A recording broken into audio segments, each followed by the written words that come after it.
जनकपुरी में फल फूल और सुंदर पत्तों से लदे हुए पेड़ नगर के चारों ओर सुशोभित हैं। नगर की सुंदरता का वर्णन करते नहीं बनता। मन जहां जाता है वहीं रम जाता है। सुंदर बाजार मड़ियों से बने हुए हैं। विचित्र छज्जे जैसे ब्रह्मा ने उन्हें अपने हाथों से बनाया हो।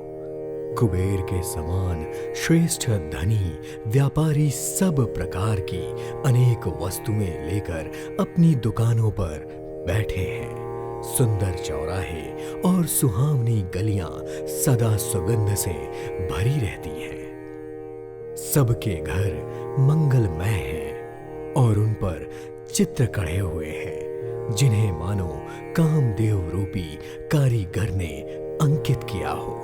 नगर के सभी स्त्री पुरुष सुंदर पवित्र साधु स्वभाव वाले धर्मात्मा ज्ञानी और गुणवान हैं।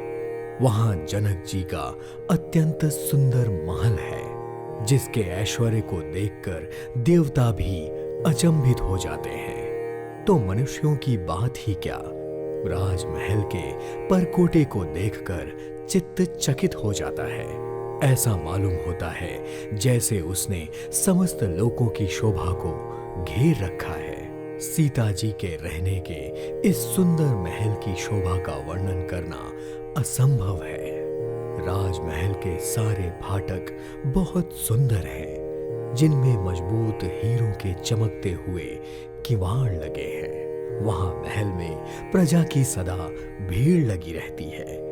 घोड़ों और हाथियों के लिए बहुत बड़ी बड़ी घोड़सालें और गजशालाएं बनी हुई हैं, जो सदा ही घोड़े, हाथी और रथों से भरी रहती हैं।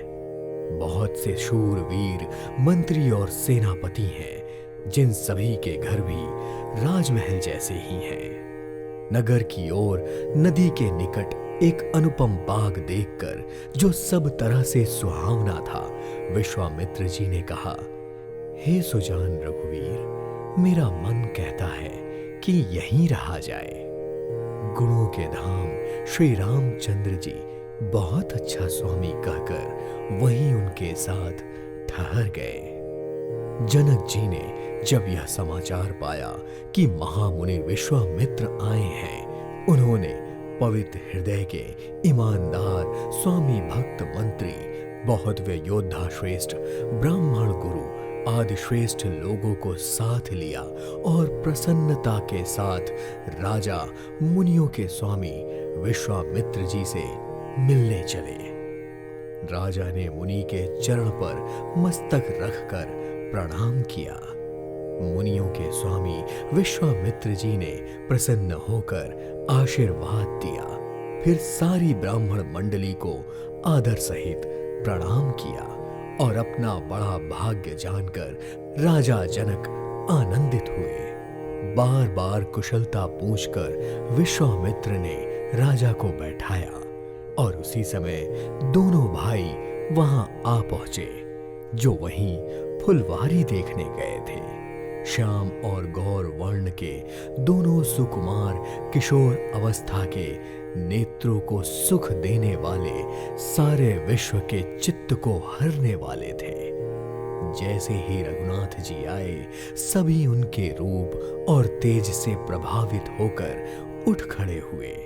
विश्वामित्र जी ने उनको अपने पास बिठा लिया। दोनों भाइयों को देखकर सभी सुखी हो गए। सबके नेत्रों में आनंद और प्रेम के आंसू उमड़ पड़े और सबके शरीर रोमांचित हो उठे। राम जी की मधुर मनोहर मूर्ति को देखकर जनक जी विशेष रूप से अपनी देह की सुध बुध खो बैठे।